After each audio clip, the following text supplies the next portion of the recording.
be here today? Yes. Oh my goodness, could I get more oomph?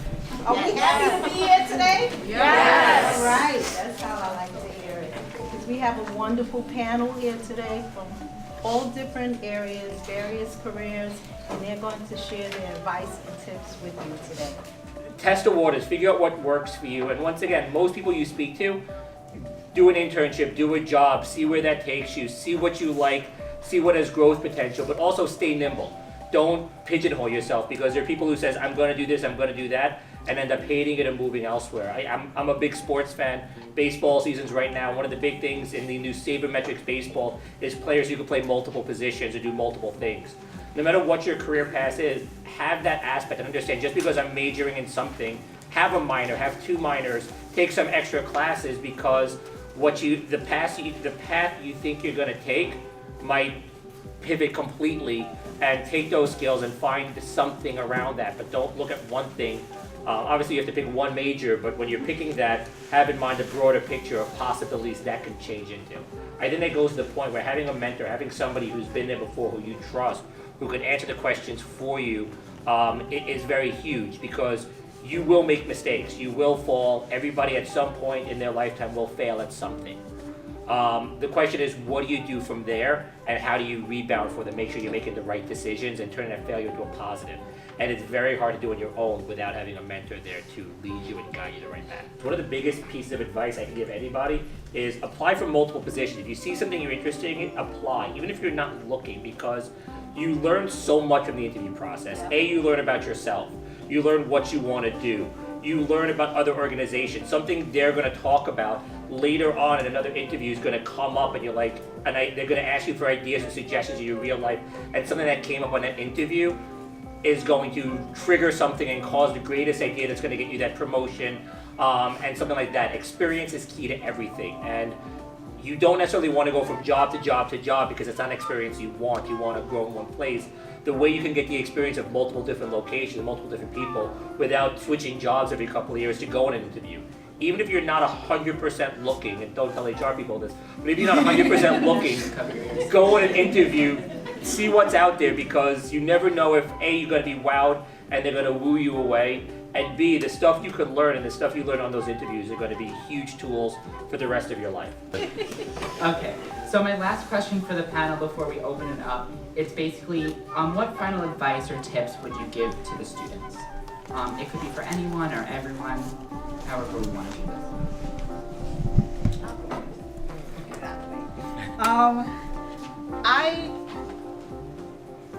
The one thing that I would say that I wish I knew was the power of networking. I know it's the one word that you guys are hearing right now.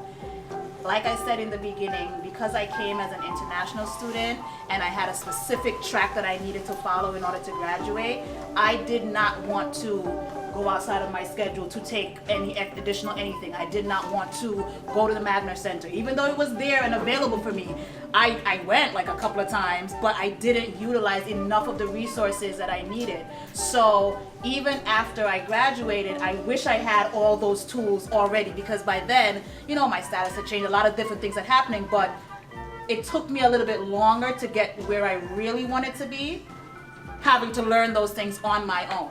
And I'm still learning how to network a lot more. Now it comes a little bit easier for me, but had I known it 8-10 years ago, I probably would have been, and I've networked within my cohort, my classmates. I still have some of the same connections that I went to Brooklyn College with.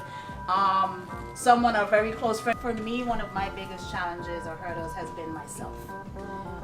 Second guessing myself, wondering if you're ever good enough for whatever position. Because sometimes when you don't have the information, you're always like, well, I don't think I can do this thing.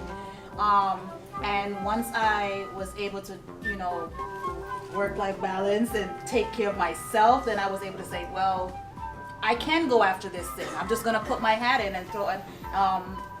Like Sherry was saying, like, just apply for something, even if you don't think you are qualified, even if you don't think you're good enough.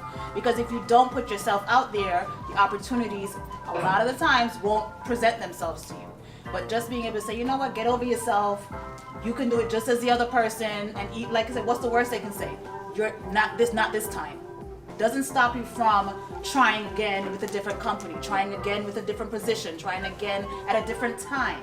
You know, just saying, taking yourself out of it and saying like, I'm just going to do it and I'm not going to allow my own thoughts, my own negative thoughts to stop me from moving forward. The first time that I felt really scared about some new job responsibility, I said, to leadership, I'm going to pay for the training to do this, and they said that's not necessary. So the idea that you'll do 9 things great, and then one thing you'll need some support on, and that the leadership is more than willing, and that if you come with humility and say, this 10th item, I need some support, that if it's a good organization, that they will provide you that support because they want you to succeed. To just say yes to more opportunities because you never know where it would lead. Even for the networking purposes, it's more than worth it. One of the best mentors I have, I found through a job interview. Even with questions that have nothing to do with that company, I would just email her, and I've never even met her in person. We've just maintained email contact. So that goes to show that finding a mentor can be just that easy. Sort of, eras of, plenty and eras of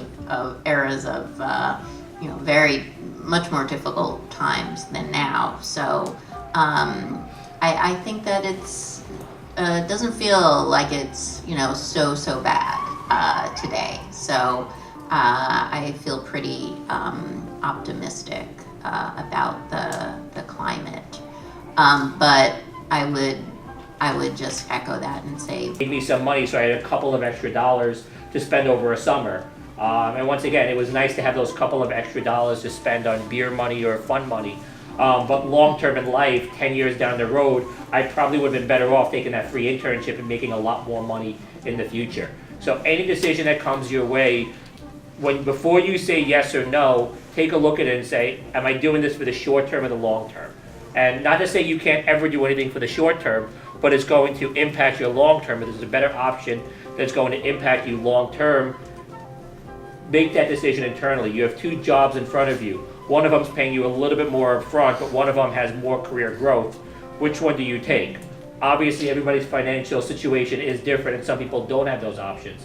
But if you can squeeze it a little bit, even if you need that money right now, realize how much better you'll be off 10 years from now if you make the long-term decision as opposed to the short-term one. The key. Volunteer definitely does help you figure out what you want to do, and you can build your network through that. But the majority of jobs are gotten through warm leads or connections or referrals. Most organizations nowadays have referral programs where if you refer an employee or you fill a position, you get some sort of bonus or some sort of even a gift card from $25 to some organization, $1,000 I've seen.